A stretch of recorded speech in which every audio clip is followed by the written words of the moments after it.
I, General Francis Ogolla, Chief of the Kenyan Defense Forces, do swear in the name of the Almighty God that I will be faithful and bear true allegiance to the Republic of Kenya and to the President as the Commander-in-Chief of the Kenya Defense Forces, that I will obey, preserve, protect, and defend this Constitution of Kenya and all other laws of the Republic, and that I will protect and uphold the sovereignty, integrity, and dignity of the people of Kenya, that I will diligently serve the people and the Republic of Kenya without any fear, favor, bias, affection, ill will, prejudice, or any political, religious, and other influence. In the exercise of the functions entrusted to me, I will at all times, to the best of my ability, respect, uphold, preserve, protect, and defend the Constitution, people, and Republic of Kenya, and obey all laws, orders, regulations, directions, and instructions concerning Kenya Defense Forces. So help me God. Very, very difficult. So Martha, could you help? Martha. Have you finished inviting them? Oh, no. You stand ahead. Have we apologized to them? Yeah, I apologize. You have? Yeah. Have you already? I'll do it again. I think we are not properly assembled. Can these things be shorter than they are? Well, They cannot be taller than us. That's okay. That's better. well done. Now, ladies and gentlemen, I hope you're all the same mind. You know everybody on this side. And once again, our apologies for keeping you. We had to accompany Jacom to go and say pole to the family, to Mama Eileen and the family. We found they are quite a big team. Today we are going to have our sister mother read our joint statement regarding the tragedy that is facing this country. So our sister mother. This is our statement on the tragic helicopter accident that claimed the life of General Francis Ogolla, Chief of the Kenya Defense Forces, and 9 officers. Azimio la Umoja, One Kenya Coalition joins all Kenyans and indeed the world in grieving the tragic loss of the Chief of Kenya Defense Forces, General Francis Ogolla. The general passed on yesterday as a result of a tragic helicopter crash at Kaben-Chepturel boundary between Elgeyo Marakwet and West Pokot counties. General Ogolla died in the course of duty alongside 9 other officers, Major George Benson Magondu, Brigadier Swale Said, Colonel Duncan Keitani, Lieutenant Colonel David Sawe, Captain Sora Mohammed, Captain Hilary Litali, Senior Sergeant John Kenyua Mureithi, Sergeant Cliffons Omondi, and Sergeant Rose Nyawera. This is devastating, not only to the country but more to their families. Fortunately, the brutal hand of death left behind 2 unidentified survivors whom we wish a speedy recovery. We also ask that they be secured and afforded the best treatment that we can afford. We will always remember General Ogolla as a devout patriot and dedicated soldier to the Republic of Kenya from the day he graduated. He has been through multiple tours of duty and ultimately as the top soldier in Kenya, the Chief of Defense Forces, the CDF.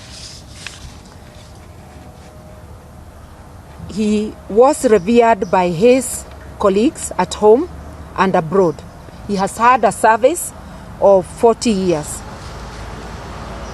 Kenya's 11th CDF was a focused visionary whose impact on our disciplined forces, indeed our nation, will be greatly missed.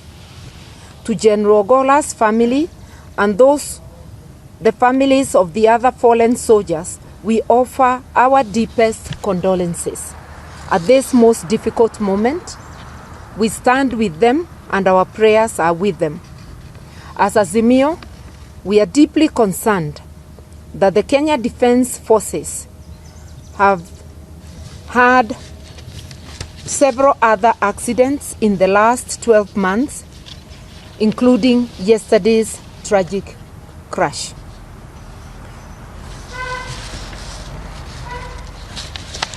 Just a minute, and we are saying that this must be thoroughly investigated.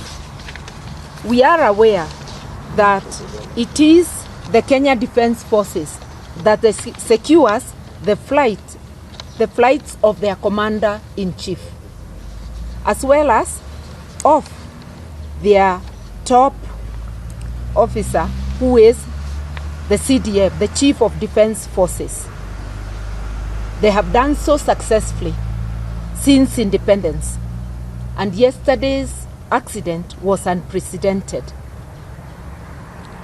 We are therefore saying that this is of great concern to Kenyans.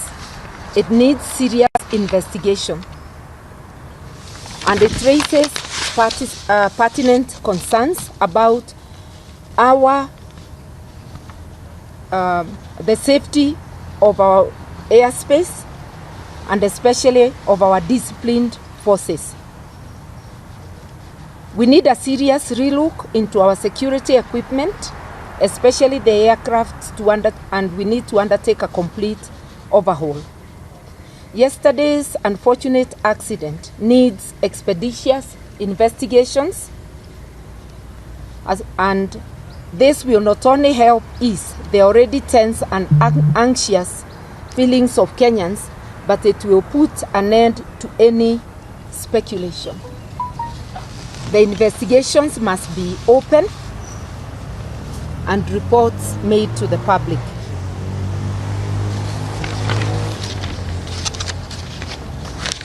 We also wish to ask the Ruto administration to consider the welfare of our disciplined forces and their families. And we suggest that in commemoration of General Ogolla and the brave soldiers who died yesterday, and the countless unsung heroes, the Disciplined Forces Welfare Fund should be established as soon as possible to address the well-being of our disciplined forces. The questions Kenyans are asking, in conclusion, is whether it is routine for the Chief of Defense Forces to go and inspect construction of classrooms. Was this a plan within the military, or was it a directive? There are many questions which beg answers. Even the visual images of that accident, I don't want to say anything more that may prejudice investigations. They leave us with anxiety, and answers are needed as soon as possible. Once again, our deepest condolences to the families of General Ogolla and the 8 gallant officers who perished with him, and our prayers for quick recovery for the 2 survivors. Yeah. Thank you. Thank you. This was not the one. You kept mixing.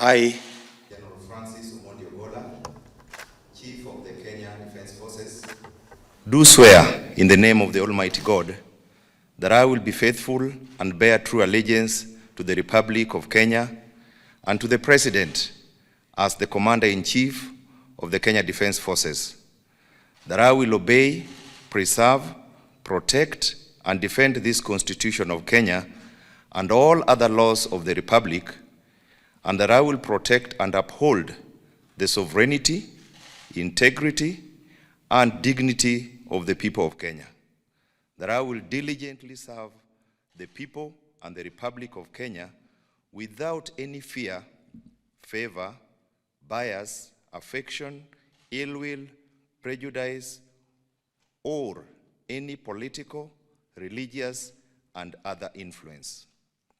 In the exercise of the functions entrusted to me, I will at all times, to the best of my ability, respect, uphold, preserve, protect, and defend the Constitution, people, and Republic of Kenya, and obey all laws